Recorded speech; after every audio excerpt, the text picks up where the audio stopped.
ગીર સોમનાથ જિલ્લાના કોડીનાર તાલુકાના આદપોકાર ગામમાં એક ખેડૂતે ઝેરી દવા ગટગટાવી જીવન ટૂંકાવવાનો પ્રયાસ કર્યો, કેમ કે ત્યાં વહીવટી તંત્રના લોકો બુલડોઝર લઈને પહોંચે છે।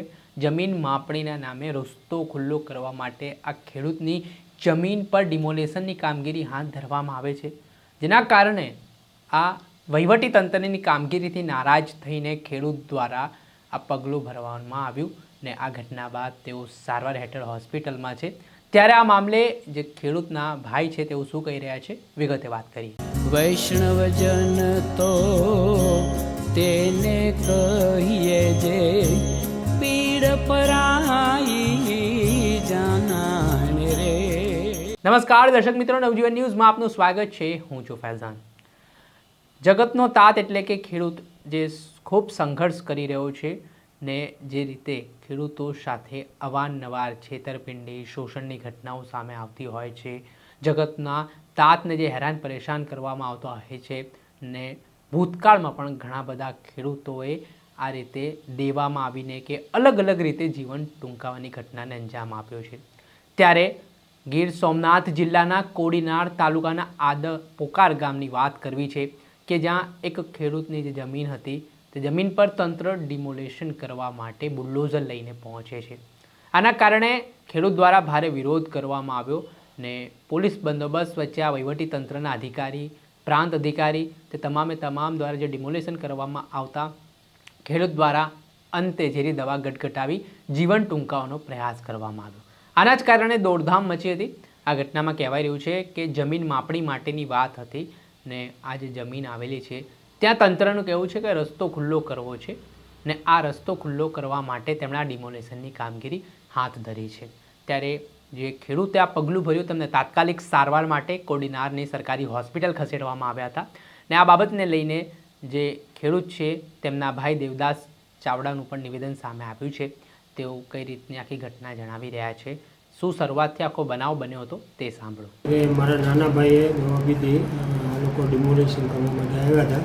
ગેરકાયદેસર રીતે પ્રાંત અધિકારી દ્વારા ડિમોલેશન અમને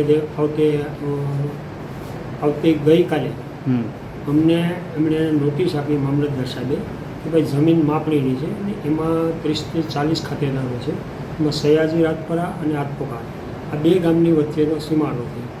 ત્યાં પગદંડી ઓલરેડી નકશામાં બોલે છે, પરંતુ એમણે જમીન માપણીને બદલે પ્રાંત અધિકારીએ દાદાગીરી કરી ધમકી આપી અને સીધું ડિમોલેશન ચાલુ અમારા ખેતરમાં કર્યું।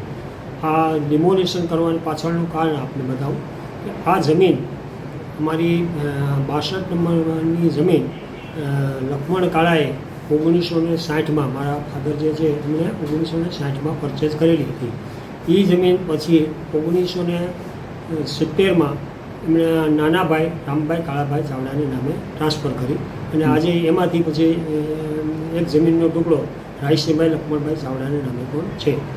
આ જમીનને પણ ત્યાં તો એક ખેડૂતે એવી અરજી કરી હતી ને કે ભાઈ આ રસ્તો ખુલ્લો કરવા બાબત, હા, એમણે જે રજૂઆત કરી હતી ને એ વાત સાચી છે। એમને બાબુ સાંગાએ જે અરજી કરી છે એ અરજી કરી છે ને એમણે અરજી સીમાડાની છે, બરાબર। ત્યાર પછી એમને પ્રાંત અધિકારી દ્વારા ખોટે રસ્તે ચડાવી અને એવું કહેવામાં આવ્યું કે આ જમીન તમારે જે 91 ગુઠા જમીન આ લોકોની સંપાદન કરવામાં બિનકાયદેસર કરવામાં આવી છે એમાંથી આપણે કાઢવાનો છે અને એણે એ કરી અને એમની પાસે જે લખાવીને આ રીતનું કાર્ય કરે અને આ અમારી પાસેથી એને જમીનનું બિનકાયદેસર ડિમોલિશન કરે છે।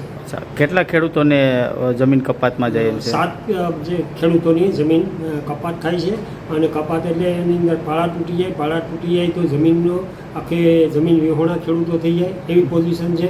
અને વાસ્તવમાં માનો કે એમાં રસ્તો નીકળતો હોય અને કરતાં સીમાડાના રસ્તાની વાત છે જ્યાં ડિમોલિશન જે સંપાદનનો ત્યાં આવતી નથી। સંપાદન જે 1984માં થયું ની એન્ટ્રી રામકાળામાં પડી કાના સગ્રામના નામે અને પડી એન્ટ્રી રામકાળામાં, વાસ્તવમાં કાના સગ્રામને રામકાળા। આજે કેટલા વાગે ડિમોલેશન ચાલુ હતું, કોણે દવા પીધી છે? આજે ડિમોલિશન 4 વાગે આવીને એમને ચાલુ કર્યું, જે એમાં મારા નાના ભાઈ રાયસિંહભાઈ લક્ષ્મણભાઈ ચાવડાએ દવા પીધી।